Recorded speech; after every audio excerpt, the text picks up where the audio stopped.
Hello? If I could have everyone's attention. We want to get started, so if everyone could get seated.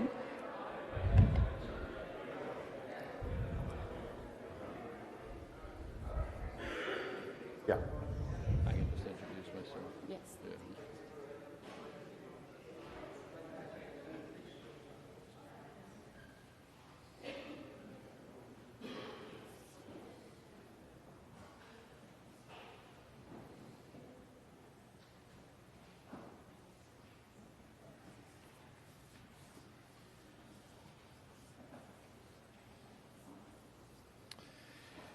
Good morning, everyone. My name is Jeff Legro. I'm the Vice Provost for Global Affairs and Professor of Politics. Welcome to the second day of an extraordinary meeting. I want to thank Sheetal and Molly for organizing such a great gathering. I've just been talking with people, and there's been just a lot of enthusiasm about what's going on here. So thank you for all the effort you've put into it. It's my pleasure this morning to introduce the keynote speaker, Dr. Michael Greenstone. Michael Greenstone is the 3M Professor of Environmental Economics in the Department of Economics at the Massachusetts Institute of Technology and the Director of the Hamilton Project. Those are fighting words around here, right? He is on the MIT Energy Initiative's Energy Council and on MIT's Environmental Research Council. In addition, he's a senior fellow at the Brookings Institution and a research associate at the National Bureau of Economic Research. Dr. Greenstone's research is focused on estimating the cost and benefits of environmental quality. He has worked extensively on the Clean Air Act and examined its impacts on air quality, manufacturing activity, housing prices, and infant mortality to assess its costs and benefits. He's currently engaged in a large-scale project to estimate the economic costs of climate change, and he has got a plethora of other projects, which I'm sure he's going to engage some of you on throughout the rest of the day. Dr. Greenstone has served as the chief economist for President Obama's Council of Economic Advisors in the first year of his administration. He also served as a member of the EPA Science Advisory Board's Environmental Economics Advisory Committee. His research has been funded by the NSF, NIH, and EPA, as well as private foundations. Today, he is the Merrick Lecturer, and his topic is adaptation the only solution to climate change? A critical question for today's developing countries. Welcome, Dr. Michael Greenstone.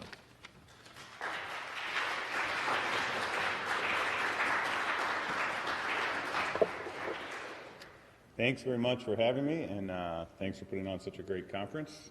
I am excited for the rest of the day's activities. So I thought I would talk a little bit about climate change. First, 8 observations, maybe some of them are facts about climate change that I think together point to why adaptation is so central, and then I'll do a little bit on what do we know about adaptation.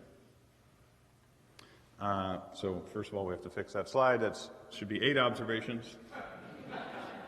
Okay, so climate change is projected to alter the environment in dramatic ways. So everyone has a favorite way to show this. Here's a bunch. Here's some of my favorites. This is the Al Gore hockey stick.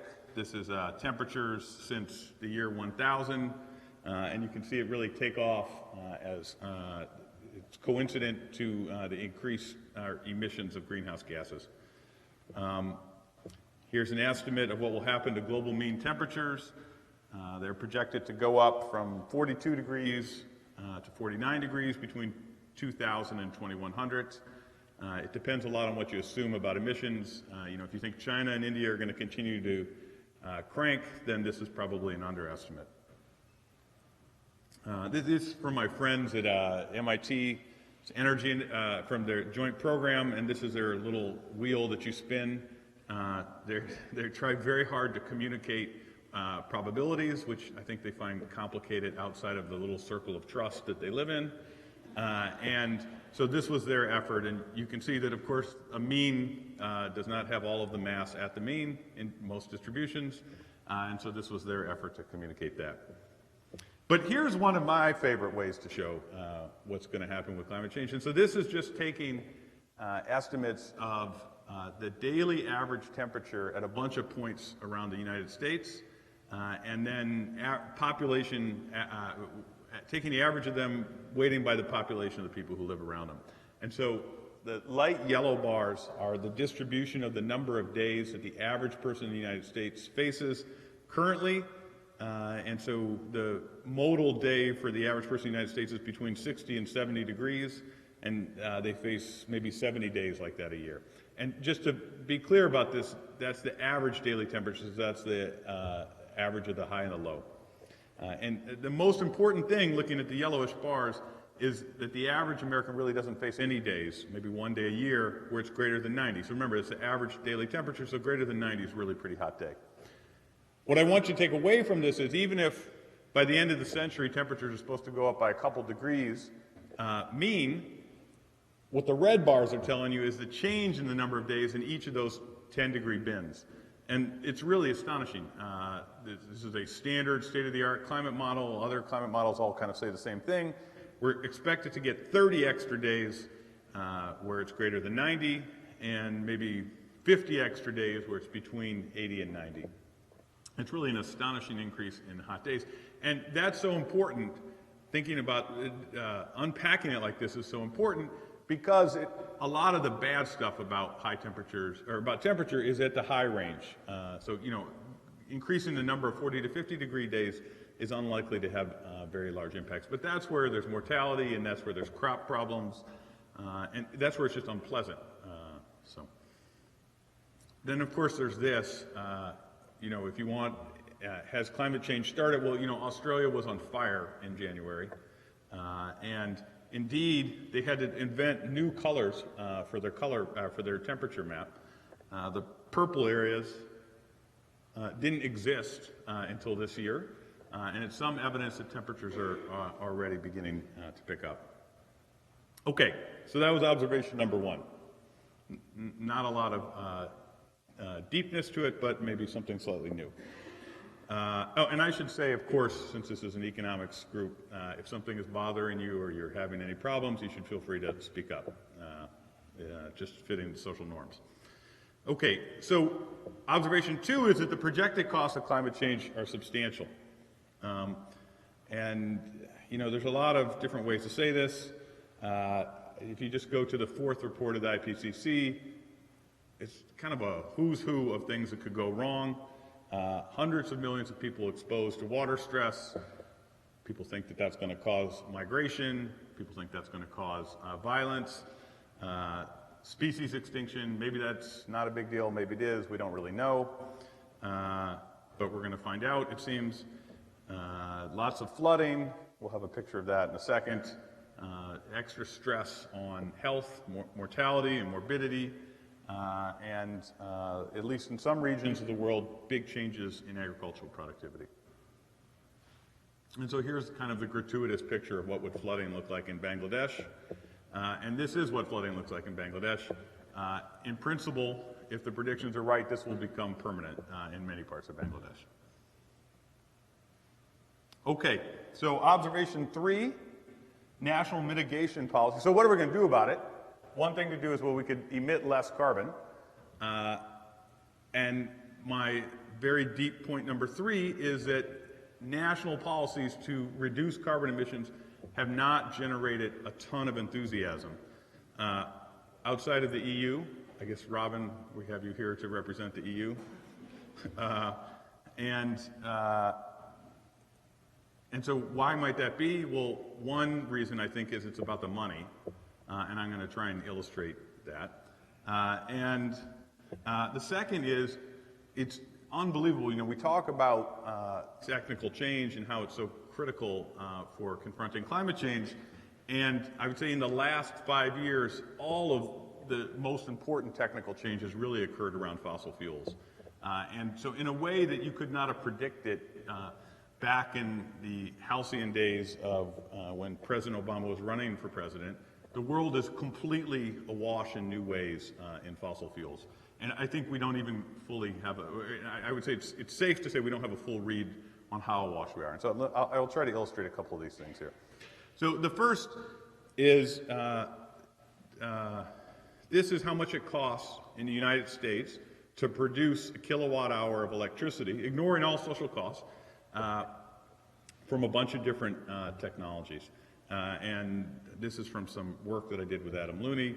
And, you know, so let me just say up front, the solar, so the renewable prices are probably in really good settings for renewables. So if you have solar in, you know, northern Maine, it's likely to be less effective than solar in Arizona.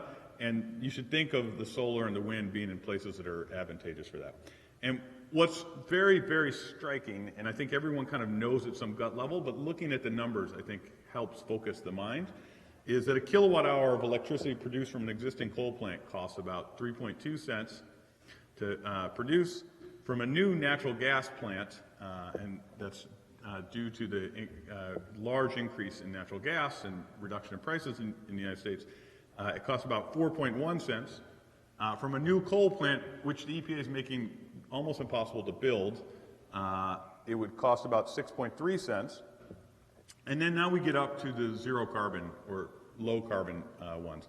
And so the next one is a new wind plant with natural gas backup. So this probably, the key problem, a key problem with renewables is that the wind doesn't blow all the time and the sun doesn't shine all the time. So one way, admittedly a somewhat expensive way to do this, is to just build a natural gas plant as a backup and have it sit there and only turn on when the wind isn't blowing or the sun isn't shining. And so I've created kind of a Frankenstein wind plant here. But a wind plant seems to produce electricity at about 7.6 cents. And then nuclear, it's very hard to know how much it costs because we basically can't build them anymore. But it looks like maybe 10 or 11 cents. And people talk about the decline of nuclear as if it were a regulatory problem. The decline of nuclear is largely a function of it's just too expensive.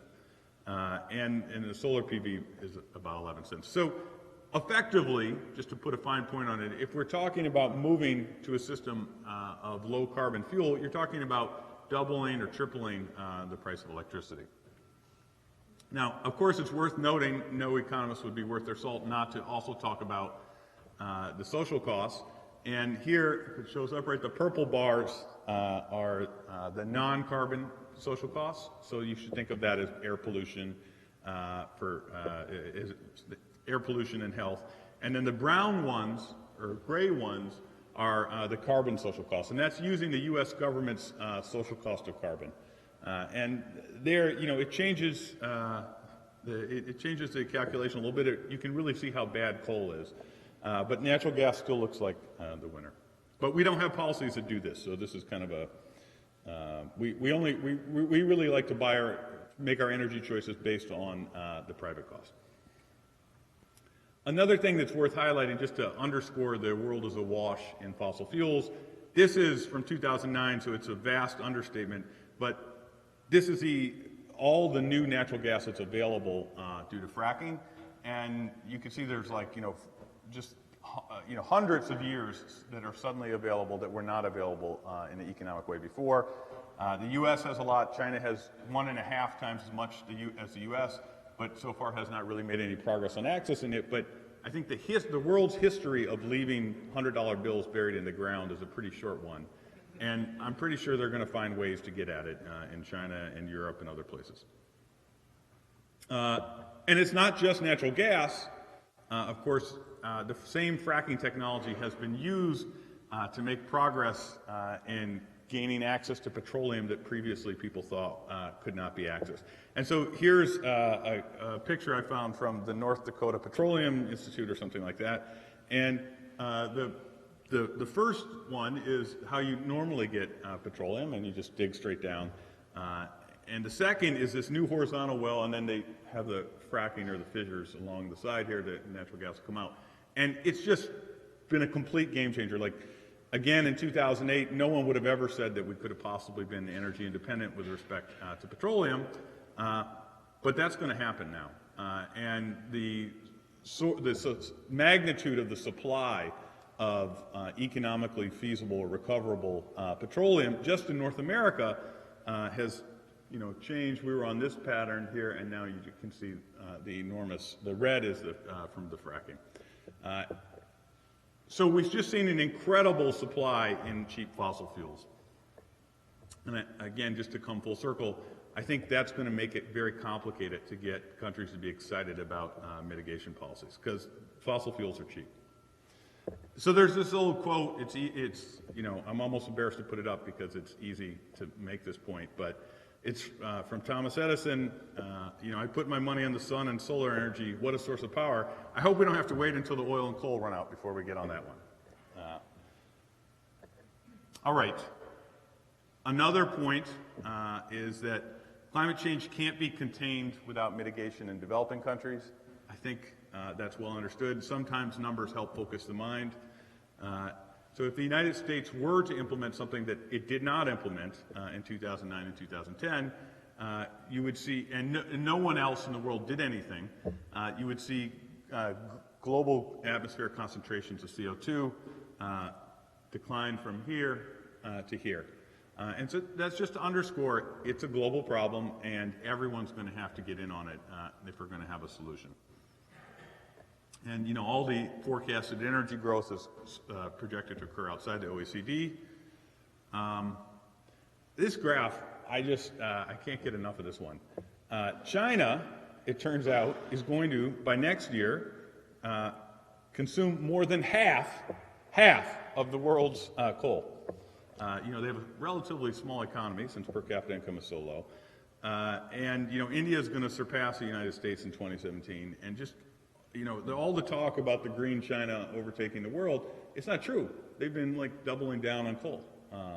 And I think the data fail to find much evidence that we're on a path to reducing carbon emissions. Here's another thing. So what would China have to do? So there's a lot of debate, and sadly not enough from economists, but there's a lot of debate from the scientists about what's the proper atmospheric concentration of greenhouse gases. In the newspapers recently was that we just surpassed 400. Pre-industrial was 280. Bill McKibben and a lot of environmental activists would like it to be at 350. That's obviously gone. I think now a lot of people talk about 450, which is about 2 degrees Celsius change in mean temperatures. I think that's any rational examination of data would say that that's gone too. But suppose we were to aim for 550. We don't really know what's going to happen to the planet at those levels. But suppose we were to aim for 550, and then we were to apportion the reductions around the globe in, the U.S. will do this, Europe will do that, China will do this, India will do that. There's obviously a lot of ways to apportion them. Here's a standard way to do that, a kind of mainstream way to do that. And the black line is what China would do under business as usual, so that they were just cranking along, not aiming to reduce carbon emissions. And then the red dotted line is what we would be asking them to do if the world were to go for 550. And you can see it's really a dramatic reduction in their carbon emissions. And I've done, I don't think I have that slide here, but in a little paper I did with a graduate student at MIT, we took the best macro models we could find, and I guess we're in an environment development conference, so we can make a joke about the best macro models. The present discounted value of the loss in GDP or consumption that this would entail is like $51 trillion. So that's like 3 U.S. GDPs. And that's what we're asking China alone to do, never mind what the United States or other countries would have to do.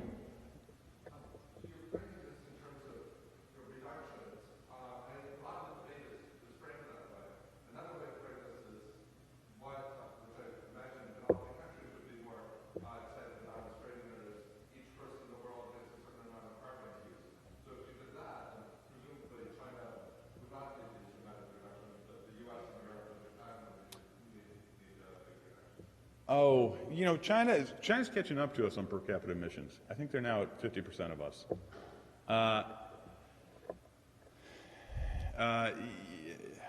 Yeah, so the problem is we don't emit enough. We'd have to go negative, I think. And so, and that effectively, okay, I think now we're speaking the same language. Yes, so that effectively involves transfers from the United States or rich countries to other countries. Okay. And I wasn't taking a stand on who would pay for this. This is just a reduction that would have to occur in China. Who pays for it is a separate question. I do think, if you think back to the very unsuccessful effort to pass climate legislation in the United States, and that was just to impose costs on ourselves, that the notion that we're going to start shipping money to China to get them to reduce carbon emissions is, I think it's not very realistic politically. So I agree that we could have a social welfare function or a distributional system that made us think that that was right, but I think politically that's just not happening. It's very easy to imagine. Sorry?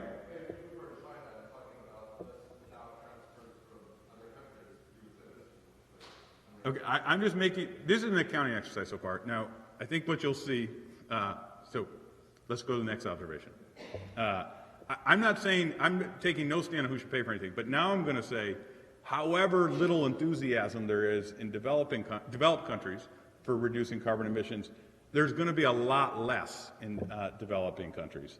And it's for the same reasons, except that they have the problem that their incomes are like a tenth of what they are in the rich countries. So whatever difficulties we have in getting our act together to do it, there's just no way, in my estimation, and actually that's the theme of my talk, that these guys are going to be really excited about devoting lots of resources to that. And you know, since we're in the safety of economics by and large, we can just say that they have an incredibly high marginal utility of consumption right now. And they're not worried so much about things in the future, and the most important thing is to raise consumption. Okay, I'll just note the next observation is that I think there's little political momentum for reducing carbon emissions around the globe. To this slide, so I think I was hinting at this. You know, in the Copenhagen Global Climate Conference in 2009, the U.S. promised to reduce emissions 17% by 2020. We might actually get close to that due to the fracking and the natural gas, but not due to policy. Due to fracking, due to natural gas knocking out coal. But the 83% by 2050 would really require much more substantial changes. And, you know, I think congressional action for reductions in the United States is, I think, effectively dead for the foreseeable future. You know, one might think one day that people will try to solve the budget problem with a carbon tax, but I think there's not a lot of history to suggest that would be successful, but you know, you don't want to, I think that might be the best vehicle going forward. And there is also the potential for regulations under the Clean Air Act to reduce emissions from new and existing power plants. So what the thesis of this slide is, in the United States, it's, I think, going to be hard, or it doesn't look politically very likely. Then you can go to what other countries promise to do, and the first thing, so China promised, no one is really promising, developing countries aren't promising to reduce emissions per se, they're promising to reduce a ratio where emissions is in the numerator. And so they want to, China, for instance, promised to reduce CO2 per unit of GDP by 40 to 45%. I think it's probably worth highlighting, and I'm not taking a stand on whether or not this is right or wrong, but the promised reductions in China and India are probably misleading for two reasons. The first thing is this ratio issue. They're promising to reduce CO2 emissions per unit of GDP, even though it's, you know, what matters for the climate is total emissions. So if you just had lots of economic growth, the planet would still have lots of climate change. And then the second is, it's important to keep in mind that countries do tend to generally get more energy efficient over time, and that leads to a misleading component to these promises. And so here's what I did. I don't think anyone did this before. It's not deep, but what I took is CO2 emissions per unit of GDP in China from 1990 to 2020, and then I just put a line through that guy and continued it to 2020 to see where exactly they would be. And it turns out where they would be is basically where they promised to be. So it's not, the world is not excited about engaging in expensive mitigation activities.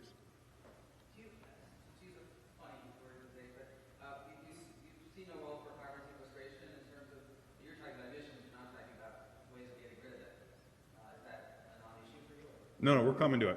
We're coming to it. But sequestration, so carbon capture sequestration, you catch it before it goes in the atmosphere and you bury it underground, say from a coal plant.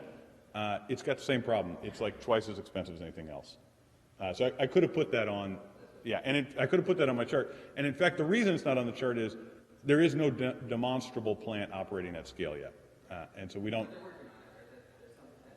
there's definitely the potential. Okay. I think it's also worth highlighting that without changes, climate damages are likely to be very substantial in developing countries. So I'm going to steal a little bit of Robin's thunder here from some of my work with Robin and Olivier Deschênes and David Donaldson. And here, this is just an exercise using agricultural yield data from India, I think from roughly 1960 to 2000, and just asking the question of what happens to agricultural yields in years in a district. So an observation is, this is from a regression where the unit of observation is a district. And so we have district fixed effects and time by state fixed effects. What happens if you have an extra day in any of these temperature bins, this is in Celsius, and relative to a day in the 21 to 23 bin. And so it's basically asking what happens if you get a hotter day. And what the graph is trying to tell you is that if you were just to swap one extra day from the 21 to 23 bin and move it to, say, the, anything from 31 and up, you're going to reduce annual agricultural yields by about 0.5 percentage point. So if you had 10 extra days, that's 5%. And that's a very dramatic change in yields. We do the same exercise using district-level mortality data, and Robin will go into that in more detail later, but it has the same qualitative flavor, which is if you take, this is in current India, if you take an extra day out of the 21 to 23 range and move it to the higher end, you can have, say, greater than 35, you can have almost like a 0.8 percentage point increase in the annual mortality rate from one extra day. So 10 would be an 8% increase in the mortality rate. Now, what will happen? Will India get a bunch of those extra days? Well, it turns out yes. So the blue and the red bars are increases in the number of days in different temperature ranges under two different climate models. And that's at the end of the century. And so it just underscores that, at least in India, there's the potential for a lot of climate damages. And all of that kind of turns, I think, to this. So getting rid of carbon mitigation is very, very expensive. Climate damages are likely to be very large in India. And so here, what I'm going to do is contrast the relationship between temperature and mortality in the United States. In India, again, if we take a day here from 22 to 24 and put it up here, it's increasing the annual mortality rates by, again, 0.7 or 0.8 percentage points. So temperature has a really, really dramatic impact on mortality rates in India. And what I want you to contrast it with is the same relationship estimated in the United States.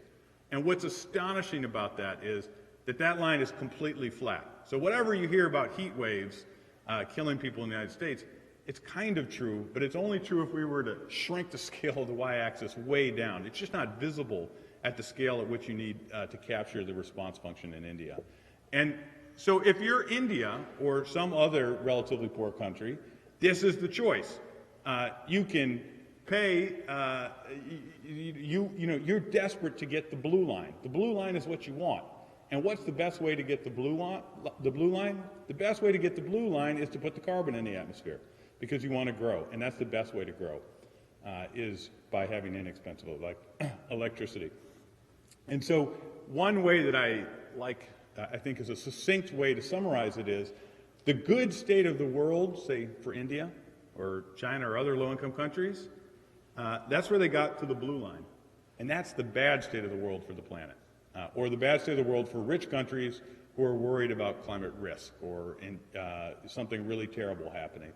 And I think that's the fundamental tension. And so that's, at the center of my thesis, that adaptation is something that we really need to get serious about. And I'll try and summarize that right now. So just to summarize, I think there are really 4 known climate change policy categories. The first is mitigation. I think today I've tried to present some facts that, at least to me, make it look like mitigation at the scale that's going to be necessary is going to be very, very challenging, and in my judgment, not very likely. The second is the moonshot, and I'm all for it. We should fund basic R&D, and we should hope that finds the low-carbon energy source that is competitive. At least in the case of electricity, we do have substitutes. They are wind and solar and things like that. There really isn't a substitute for petroleum at this point to speak of. And part of the problem of the moonshot approach is that it requires a political system that's patient. And the funding of basic R&D in energy does not have a history of lots of patience. And in fact, there's lots of relabeling of funding of basic R&D as deployment subsidies. And so, again, my judgment is that this is going to be really difficult politically to set up a true R&D program that produce new technologies. The third is geoengineering. The planet is a really complex. So what is geoengineering? We're not stopping the accumulation of greenhouse gases. We're just putting mirrors in the sky to reflect the sun back out, or we're shooting sulfur bombs up into the atmosphere and hoping that will reflect the light back out.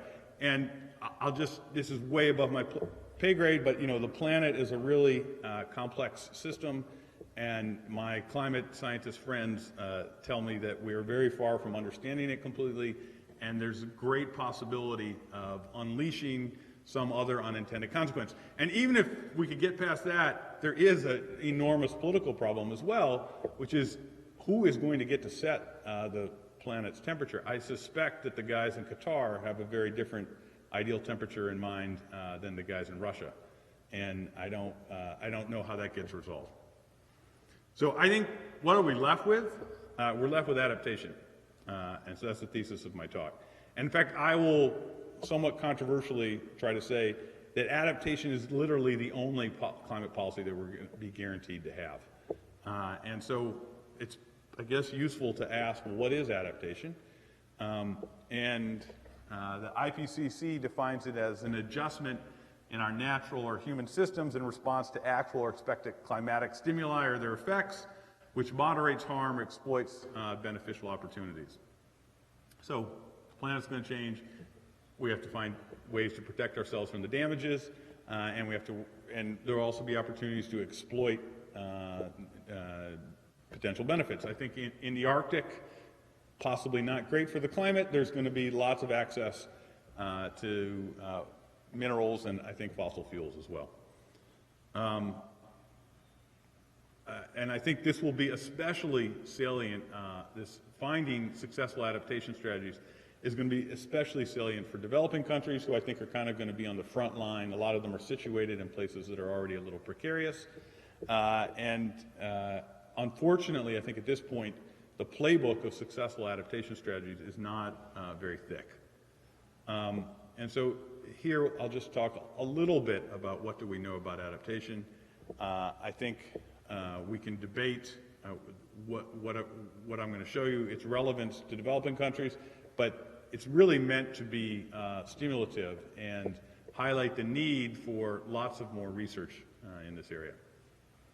Okay, so this first is from my work that I've done with Olivier Deschênes, and it's just asked, in the United States, what are the impacts of extreme temperatures on mortality?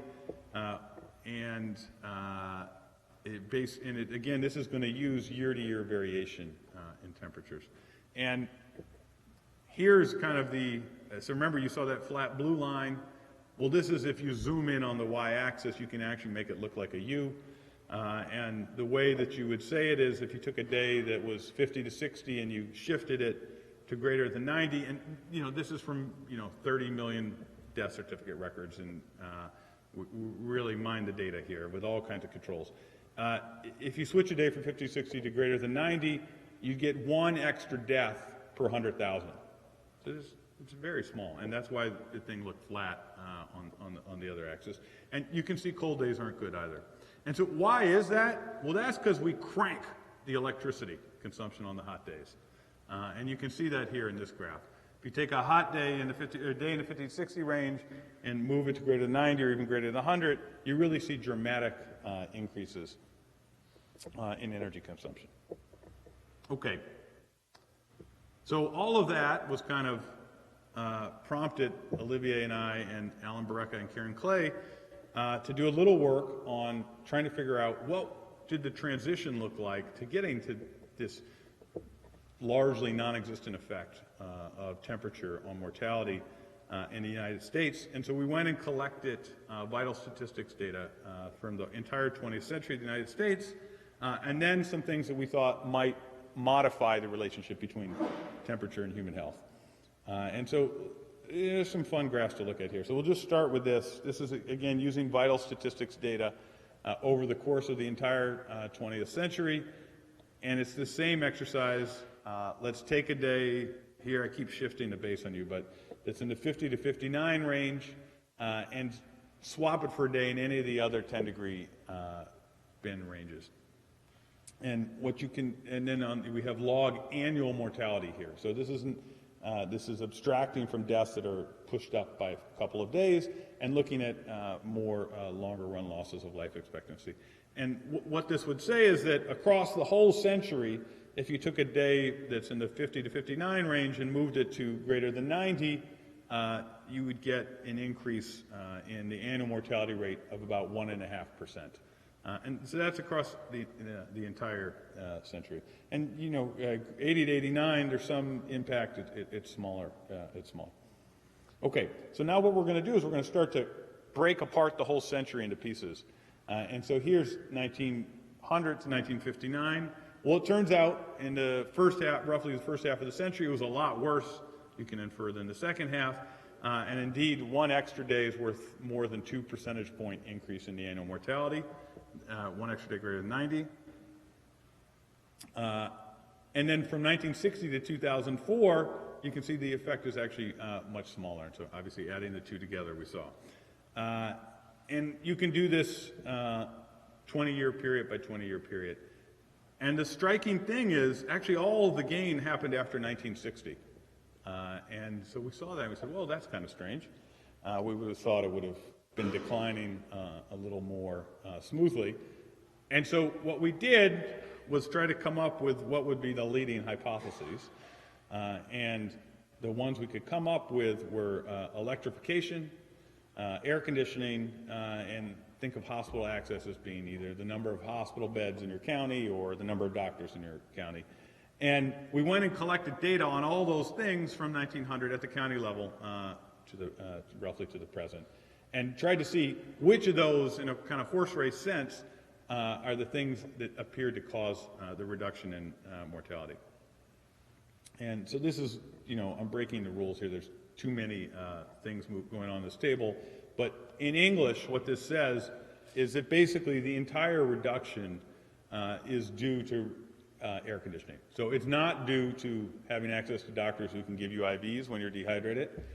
It's not due to being able to refrigerate foods through electrification, but it turns out it appears to be due to air conditioning. So this is a form of adaptation. It's probably not a form of adaptation that is likely to be so hot for the planet, but it is meant to be stylistically the kind of research that I think we need to have more of, which is trying to determine what can countries and people do to protect themselves from the really dramatic changes in the planet that are in store.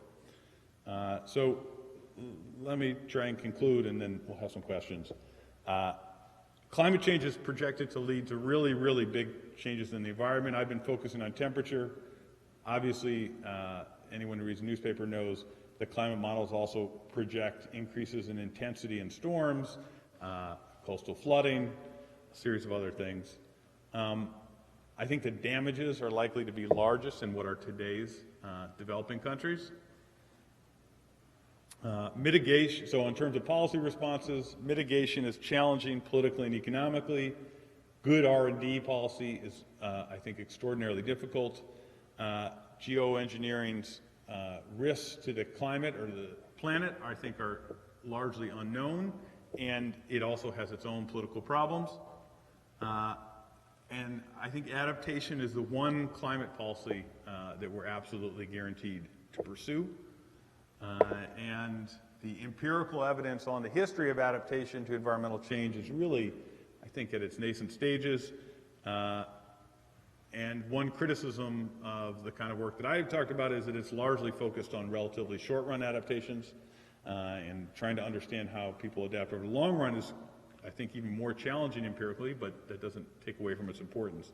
But the thesis is, I think much more research is going to be necessary, and really, to put it succinctly, we need a playbook of successful adaptation strategies.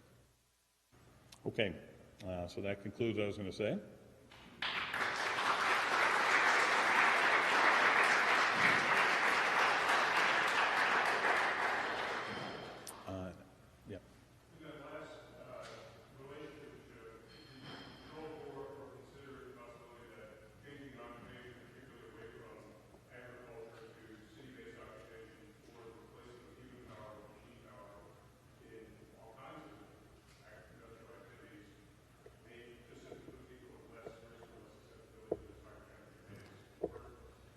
Yeah, so we've tried a bunch of different controls for the distribution of occupation and per capita income, and what we're really taking advantage of are differences in the rollout of air conditioning, and I'm not going to say that what you have described isn't part of it, but at least in the data, it looks like it's air conditioning that's driving most of it.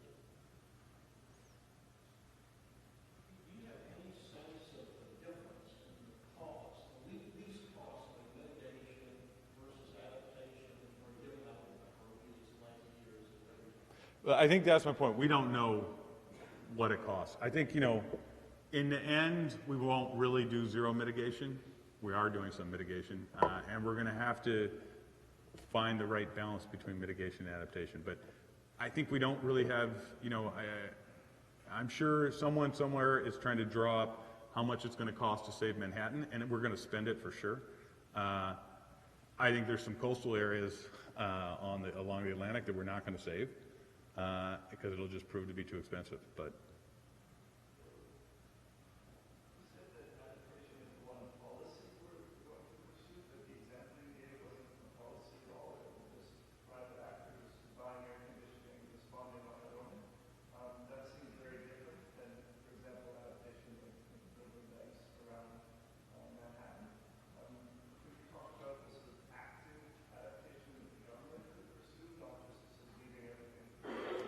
yeah, so oftentimes we need government to be involved in electrification, which is certainly necessary for air conditioning. It's hard to draw the line between what people should do by themselves and what the government can do, but the government should certainly be looking for public good. Government should be looking for public goods projects, I think, to undertake. I think the state, as a small example, the state of Massachusetts has those big waste bulbs in the middle of the bay, and I know that they're planning to slowly increase them, their elevation by a couple feet. Seems like a good thing to do.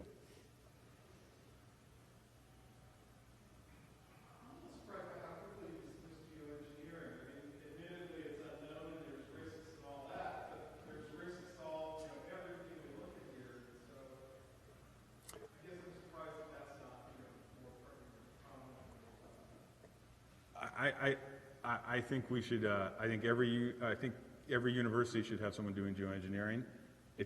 We should certainly look into it. But if you just think about, even if you get the solution, the political challenge is awful, Who gets to set the global temperature is complicated.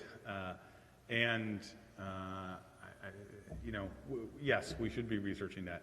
But I guess my theme is that that's not really ready for prime time. Maybe one day it will be, but we're wasting time in terms of figuring out adaptation strategies. I participate in the USAID sponsored climate change adaptation forum, and we'll be meeting next week, and I'm actually giving a presentation then on knowledge management networking as a technique for promoting adaptation. Sort of a little bit like building a Wikipedia and adaptation Wikipedia with practitioners putting guidelines into place almost real time. And I'm very curious who you feel is doing good adaptation is kind of a new field right now.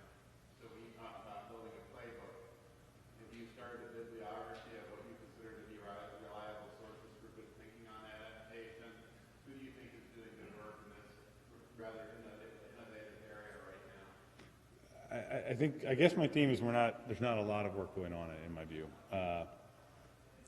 I'd be happy to talk offline about some of the names, but here's an example. Like if we know particular countries are going to suffer from severe water stress, and we don't want to have mass migration, we don't want to have violence associated with that. Like that, to Nick's question, well, what can governments do?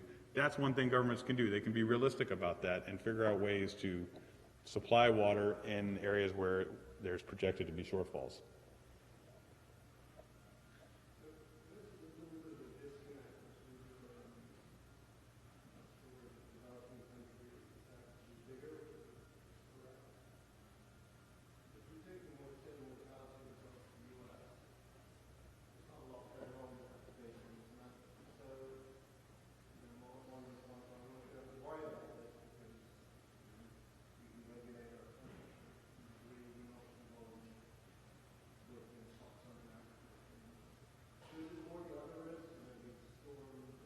Oh, so what will happen? I think the question is why should developed countries care? Yeah, I think so. There's the storms, there's the flooding, and then I think basically as an insurance product, we want to reduce global concentrations, largely because the Earth system is so delicate. And we actually don't understand very well what could happen. Yeah, so and it's got an element of Chicken Little to it, but I think all the scientists who really know a lot about this claim that we are making these changes in geologic time at an unbelievably fast rate. And so I think, yes, we're rich, and there's even air conditioning here in Thomas Jefferson's buildings, and a lot of these things are not going to be a problem. I think in developed countries, and so I think it's the insurance properties of what we don't know, combined with the storms and the flooding. Yeah. Thank you very much. When you were mentioning insurance, I was wondering if you get your thoughts on it. I know that the insurance industry, they have money in pretty much everything on Earth, and there are armies of actuaries who are not aligned to this. So what role? They are already playing a role in putting carrots and sticks out there to drive us.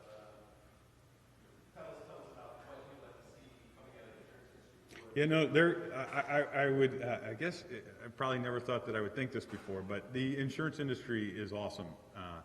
And they're providing like the relative prices that I think are helping to focus people's attention.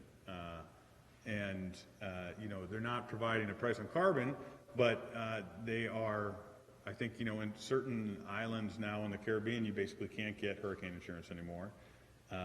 You're seeing in Florida where there's lots of regulation on what insurance prices can be, that firms are just exiting the market. And I think eventually that's going to produce pressures so they're definitely on the cutting edge of this.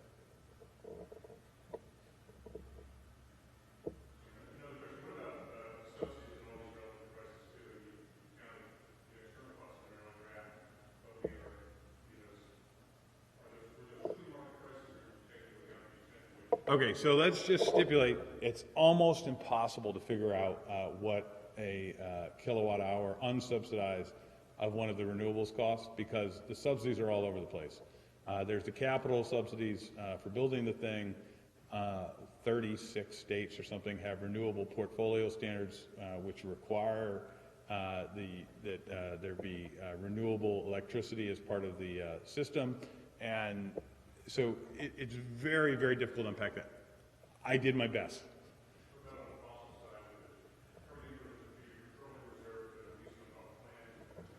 Yeah, my sense is that those are like, that's rounding error, the subsidies on the fossil side. It's not that we don't have them.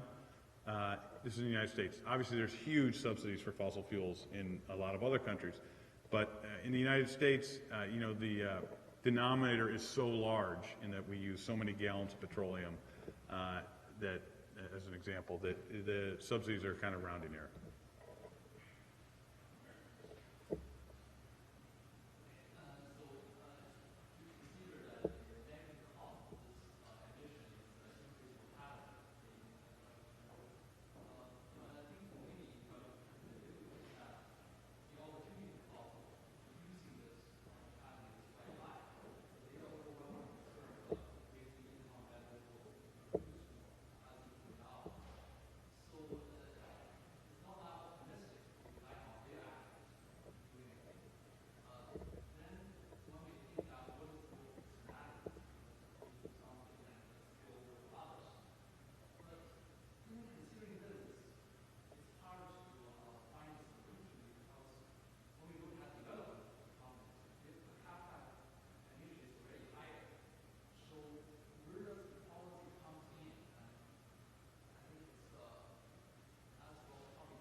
Yeah, I'm not sure I heard all of your question, but if you were expressing skepticism about our ability to have a global mitigation policy, I'm definitely on board with that.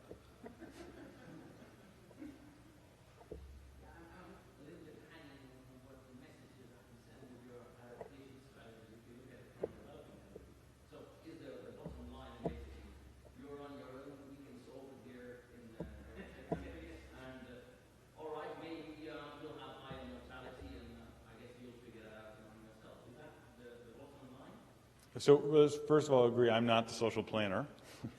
And I don't set policy in the house I live in with my wife and children.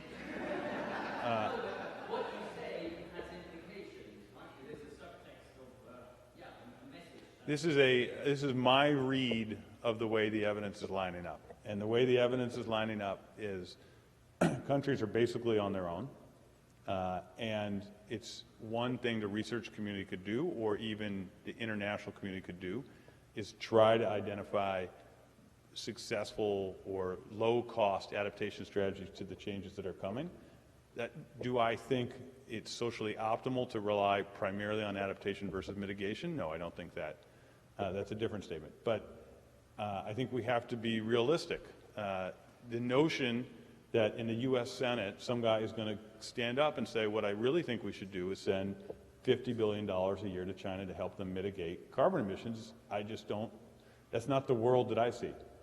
And so I think, yes, it's not a very pleasant message, but I think if we're not clear about what's happening, we're going to pursue the, we will talk to ourselves and make ourselves feel good about, an incredibly incremental and slow rollout of solar in areas that are unbelievably advantageous for solar, and think that we're doing something about climate change. But when you look at those numbers, we're not doing, we are cranking out the greenhouse gas emissions.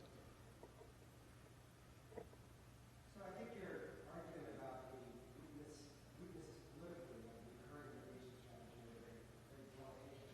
But what are some of the weaknesses of the adaptation strategy? If you look at environmental groups, for example, it seems very unlikely that the coalition would embrace it. We look for them as the white flag surrender. The groups, these sort of groups that are denying climate change are focusing on you don't need mitigation or adaptation. It's not happening. We really polarized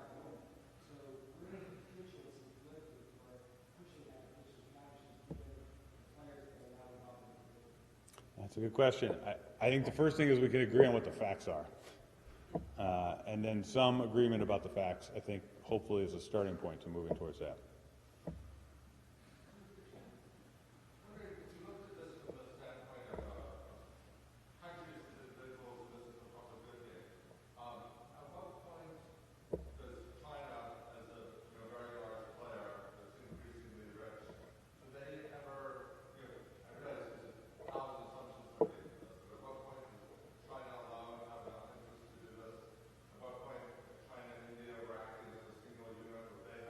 Yeah. Okay, excellent question. So I think there's two long ball hopes here. The first is the U.S. budget crisis, and that, you know, it's such an obvious play out of textbook economics that a carbon tax should be part of the solution. And then that, in principle, could be used as leverage around the world. So that's one thing.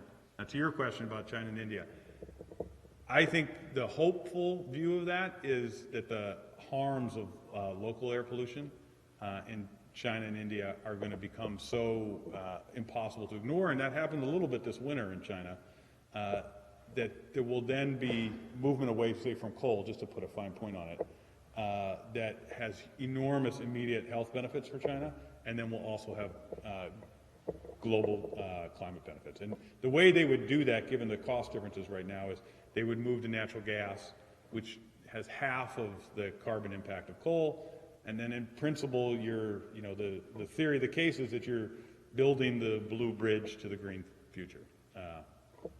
So I think that's a more so that's without taking on your global public goods point and just saying, are there enough self-interested motivations in the short run? And those are the two I see as the most promising: the local health problem for China and India, and the U.S. budget problem. But to the exact question you asked, you know, I guess that's possible, but I don't know. So one of the questions I have is where does the adaptation policy come from? Because in this country, mitigation is a national responsibility. Adaptation is the province of local government. And I'm not sure about the situation in China and India, but I assume that it's probably similar there as well. So in a sense, moving to an adaptation strategy requires the nationalization of something that in the past has been more of a local responsibility. I think that's an important point. You know, a related point is there are all these setting up of international adaptation funds and things like that. And as far as I can tell, those are totally vapid with respect to actual policy. It's just a transfer of money to other countries, which maybe that's the right thing to do, but all of this is meant to highlight, I think we really do need to have a coherent, either at the country level or larger, identification of adaptation strategies and development of institutions that can implement them. Okay, let's go. Maureen, yeah. Yeah. Yeah.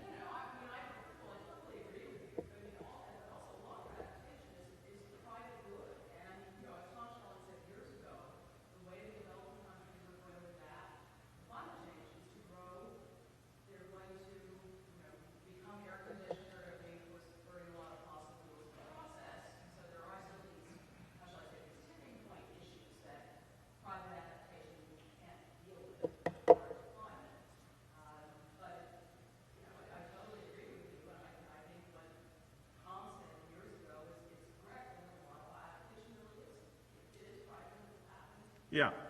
What does India want? They want that blue line. No one wants that red line. That red line is awful. Like, you're sick, you die early. It's an awful state of the world. So people want the blue line, and they're gonna, the quickest, and that's, I think, the crux of the problem, that the quickest way to get to the blue line, I suspect, is by burning lots and lots of fossil fuels. And maybe I'll close with a phrase I used earlier. I think the good state of the world for the developing countries is actually the bad state of the world for the planet and possibly for developed countries. So, thank you.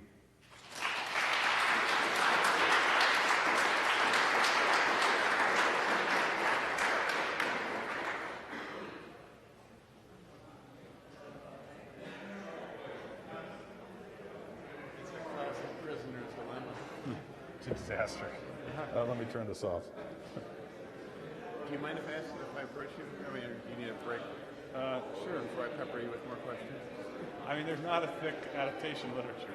That's the problem. No, but I came in late, and I apologize.